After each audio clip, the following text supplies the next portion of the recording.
আরে তুই ওখানে কি করছিস? অফিস যাবি না? আরে না, আজকে তো রবিবার, ছুটি।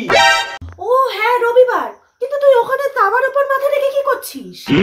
আরে আজকে রবিবার না, আজকে তো সারাদিন মানে আমি বাড়িতেই থাকবো। সারাদিন বাড়িতে থাকবো যখন, তখন তো আমার এই মাথাটাই খাবি তুই সারাদিন। সেই জন্যই আগেটাকে ভালো করে ফ্রাই করে নিচ্ছি।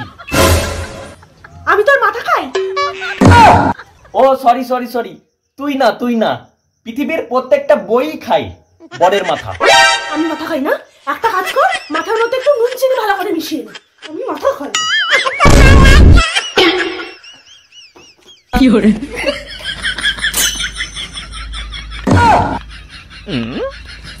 আমি সারাদিন কাজ করে যাই, আমি নাকি মাথা খাই? তোর ভালো লাগে? আমি নাকি মাথা খাই? একদিন বাড়িতে তাকে উদ্ধার করে দিচ্ছে একেবারে। না থাকলেই ভালো হয়। চলে যা তুই এখান থেকে।